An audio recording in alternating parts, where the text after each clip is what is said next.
नमस्कार। आज हम सुनेंगे प्रेमचंद द्वारा लिखित बूढ़ी काकी ये कहानी।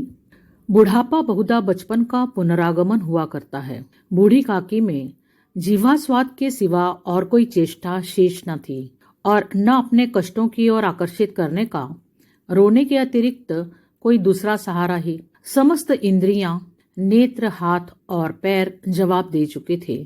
पृथ्वी पर पड़ी रहती और घर वाले कोई बात उनकी इच्छा के प्रतिकूल करते, भोजन का समय टल जाता या उसका परिणाम पूर्ण न होता, अथवा बाजार से कोई वस्तु आती और न मिलती तो ये रोने लगती थी। उनका रोना सिसकना साधारण रोना न था, वे गला फाड़ फाड़ कर रोती थी। उनके पतिदेव को स्वर्ग सिधारे कालांतर हो चुका था। बेटे तरुण होकर चल बसे थे। अब एक भतीजे के अलावा और कोई न था। उसी भतीजे के नाम उन्होंने अपनी सारी संपत्ति लिख दी। भतीजे ने सारी संपत्ति लिखाते समय खूब लंबे चौड़े वादे किए, किंतु वे सब वादे केवल कुली डिपो के दलालों के दिखाए हुए सब जवाब थे।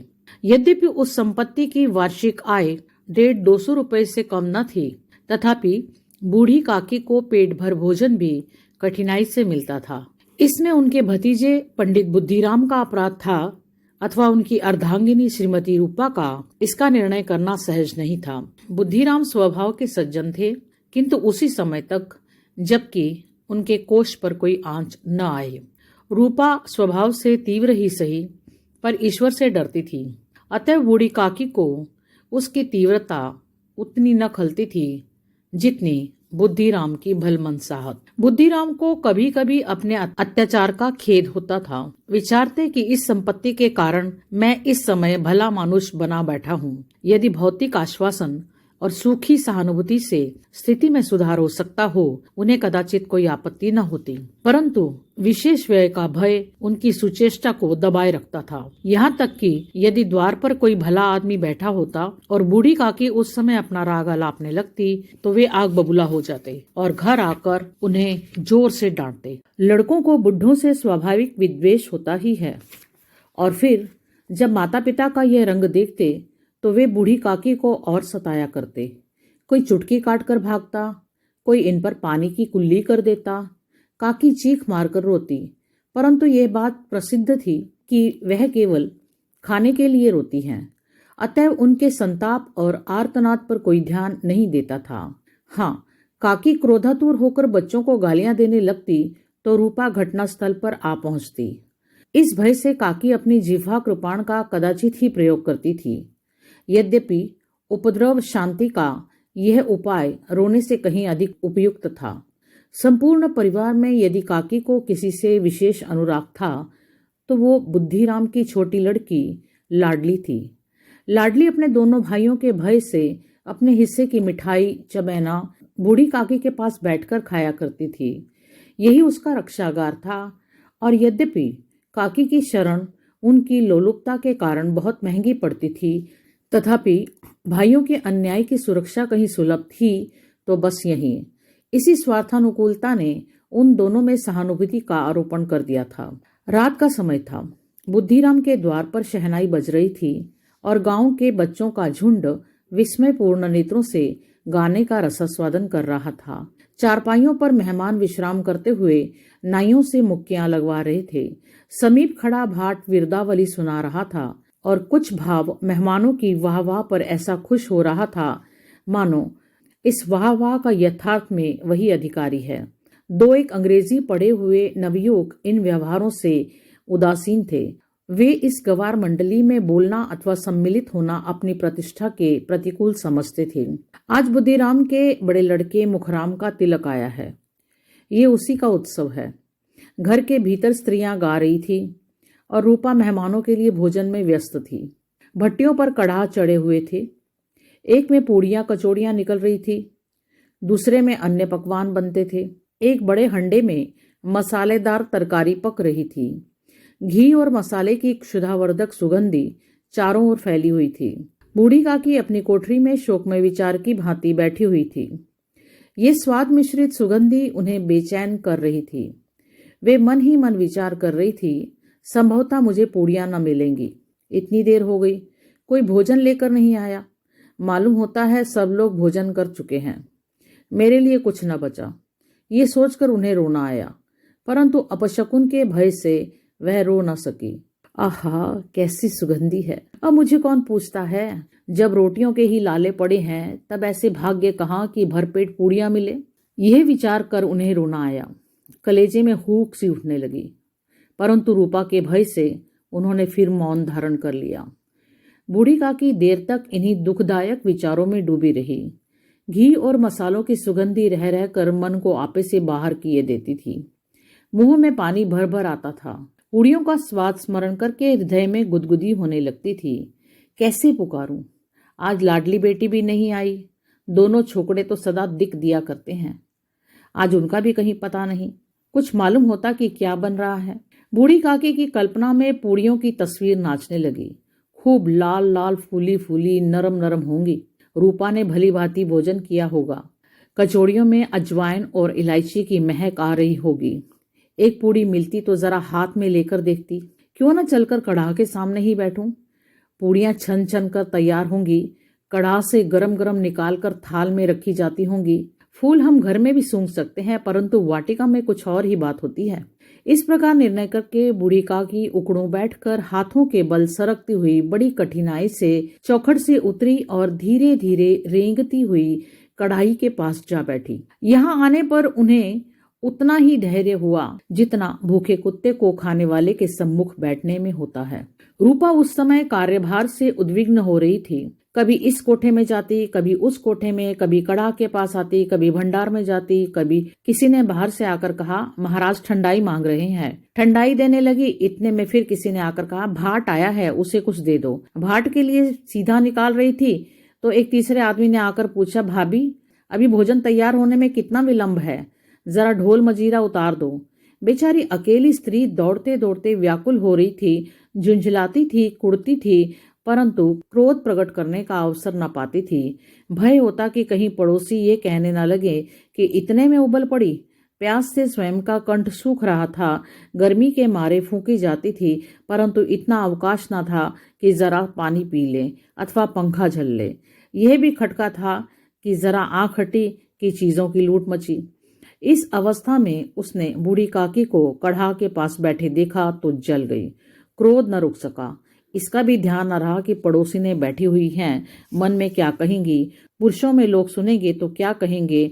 जिस प्रकार मेंढक केंचुए पर झपटता है, उसी प्रकार वो बूढ़ी काकी पर झपटी और उन्हें दोनों हाथों से झटक कर बोली, ऐसे पेट में आग लगे।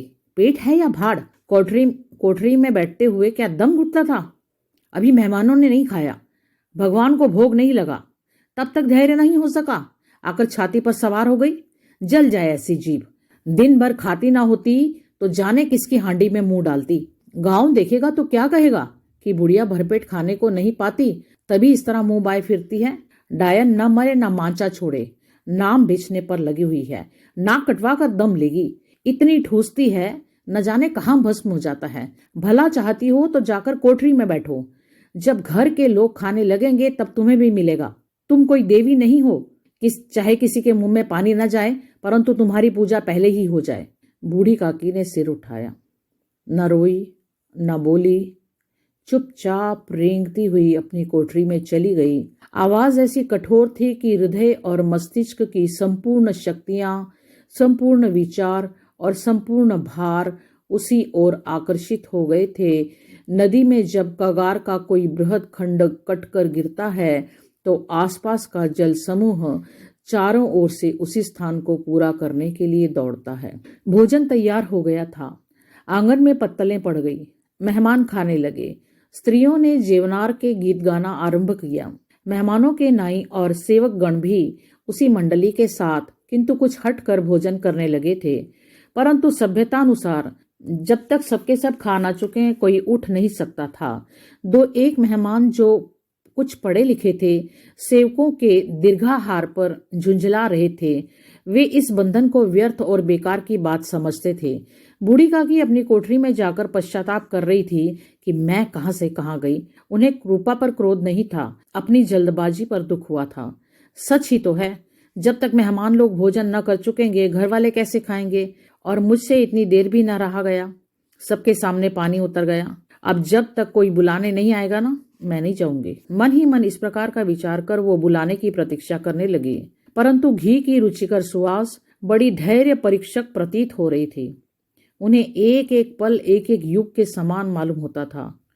अब पत्तल बिछ गई होगी, अब मेहमान आ गए होंगे, लोग हाथ पैर धो रहे हैं, नाई पानी दे रहा है, मालूम होता है लोग खाने के लिए बैठ गए, जेवनार गाया जा रहा है। ये विचार कर वह मन को बहलाने के लिए लेट गई। धीरे धीरे एक गीत गुनगुनाने लगी। उन्हें मालूम हुआ कि मुझे गाते देर हो गई है। मुझे गाते देर हो गई क्या? इतनी देर तक तो लोग भोजन कर ही रहे होंगे, किसी की आवाज़ सुनाई नहीं देती। अवश्य ही लोग खा पी कर चले गए होंगे। मुझे कोई बुलाने नहीं आया। रूपा चिढ़ गई है, क्या जाने ना बुलाए। सोचती हो कि आप ही आवेगी, वो कोई मेहमान तो नहीं जो उन्हें बुलाऊं। बूढ़ी काकी चलने को तैयार हुई।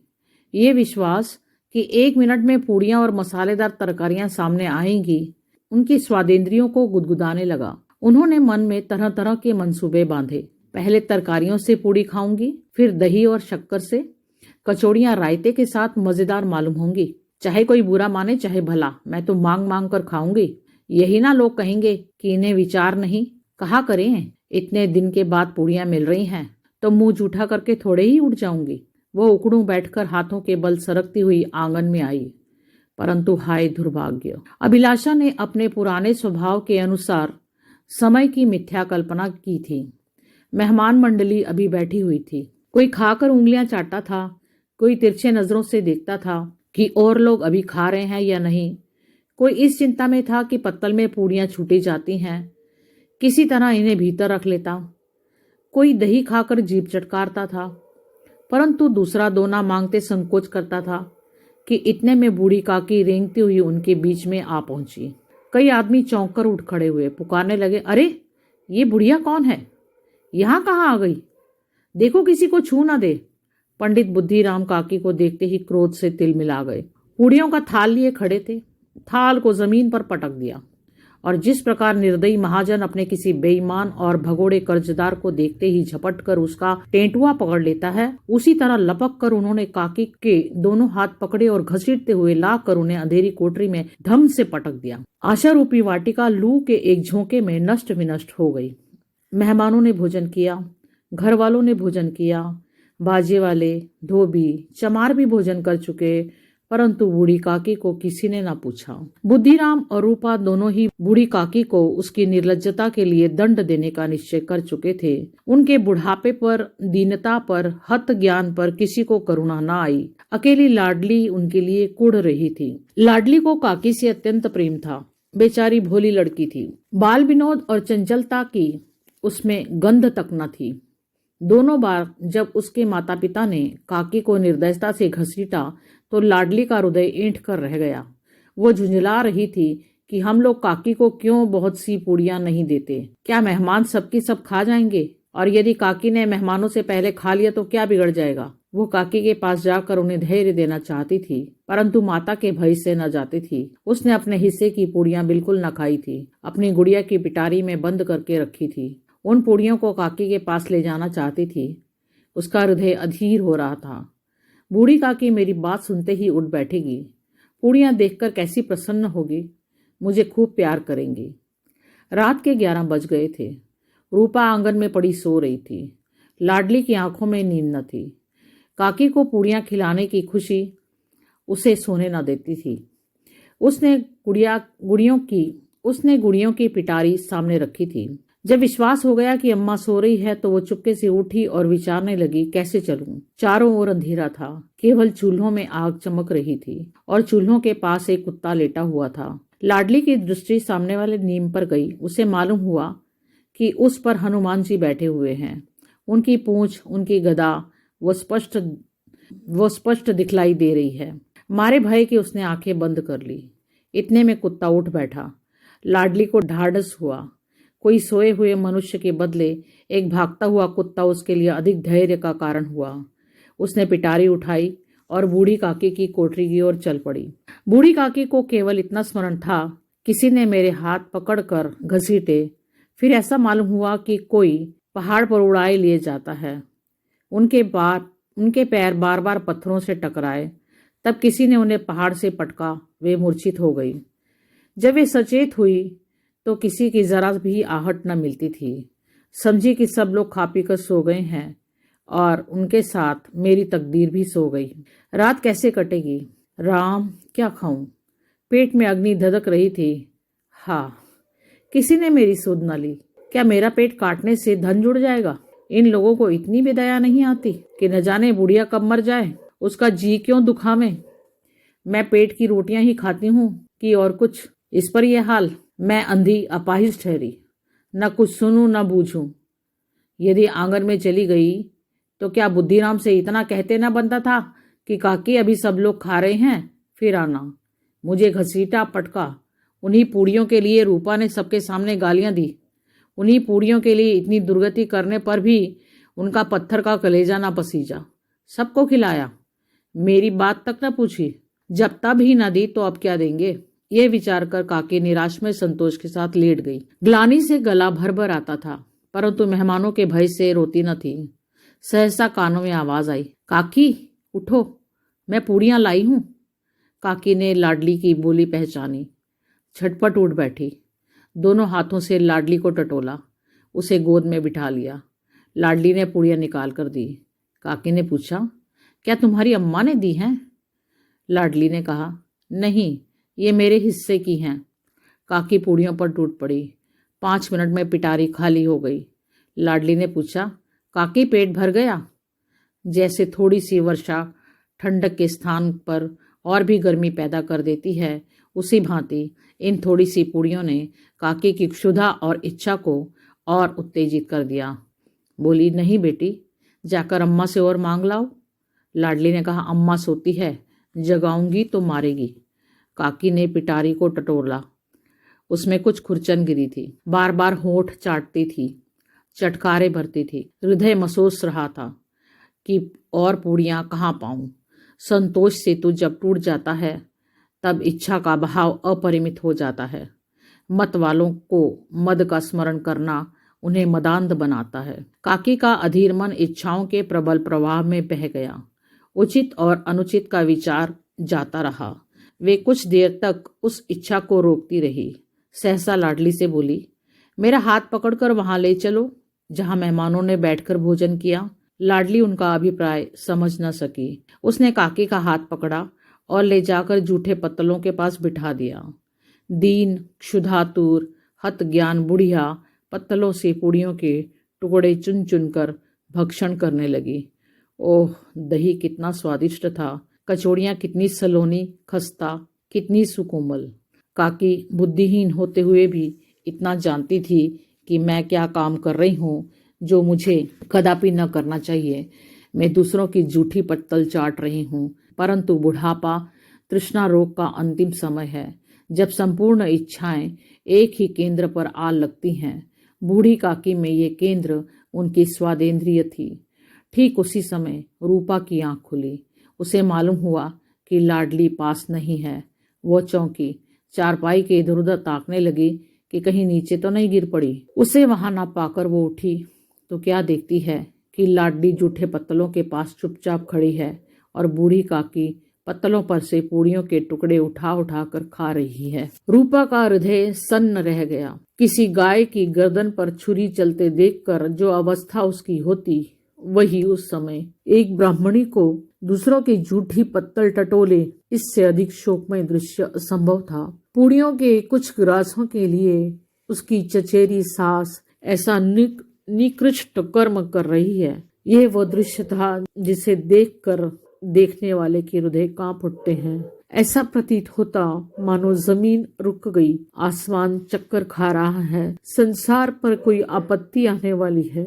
रूपा को क्रोध न आया। शोक के सम्मुख क्रोध कहाँ, करुणा और भय से उसकी आंखें भर आई। इस अधर्म का भागी कौन है? उसने सच्चे हृदय से गगन मंडल की ओर हाथ उठाकर कहा, परमात्मा, मेरे बच्चों पर दया करो। इस अधर्म का दंड मुझे दो, नहीं तो मेरा सत्यानाश हो जाएगा। रूपा को अपनी स्वार्थपरता और अन्याय इस प्रकार प्रत्यक्ष रूप में कभी न दिख पड़े थे। वो सोचने लगी, हाय कितनी निर्दय हूँ, जिसकी संपत्ति से मुझे 200 रुपया आय हो रही है, उसकी ये दुर्गति, और मेरे कारण हे दयामय भगवान, मुझसे बड़ी भारी चूक हुई है, मुझे क्षमा करो। आज मेरे बेटे का तिलक था, सैकड़ों मनुष्यों ने भोजन पाया, मैं उनके इशारों की दासी बनी रही, अपने नाम के लिए सैकड़ों रुपए व्यय किए, परंतु जिसकी बदौलत हजारों रुपए खाए, उसे इस उत्सव में भी भरपेट भोजन न दे सकी, केवल इसी कारण कि वो वृद्धा असहाय है। रूपा ने दिया जलाया, अपने भंडार का द्वार खोला और एक थाली में संपूर्ण सामग्रियां सजाकर बूढ़ी काकी की ओर चली। आधी रात जा चुकी थी, आकाश पर तारों के थाल सजे हुए थे और उन पर बैठे हुए देवगण स्वर्गीय पदार्थ सजा रहे थे, परंतु उसमें किसी को भी वो परमानंद प्राप्त नहीं हो सकता था जो बूढ़ी काकी को अपने सम्मुख थाल देखकर प्राप्त हुआ। रूपा ने कंठारुद्ध स्वर में कहा, काकी उठो, भोजन कर लो, मुझसे आज बड़ी भूल हुई, उसका बुरा न मानना। परमात्मा से प्रार्थना कर दो कि वो मेरा अपराध क्षमा कर दे। भोले भोले बच्चों की भांति जो मिठाइयाँ पाकर मार और तिरस्कार सब भूल जाता है, बूढ़ी काकी वैसे ही सब कुछ भुला बैठी हुई खाना खा रही थी। उनके एक एक रोए से सच्ची सदिच्छाएं निकल रही थी और रूपा बैठी स्वर्गीय दृश्य का आनंद लेने में निमग्न थी। यहाँ पर ये कहानी समाप्त होती है। अगर कहानी अच्छी लगी है तो लाइक कीजिए। अपने विषय से संबंधित कुछ और जानकारी अगर आप चाहते हैं तो कमेंट बॉक्स में जरूर लिखिए। अपने दोस्तों के साथ शेयर कीजिए और चैनल को सब्सक्राइब कर लीजिए। मिलते हैं एक नई वीडियो में नई कहानी के साथ, तब तक के लिए नमस्कार।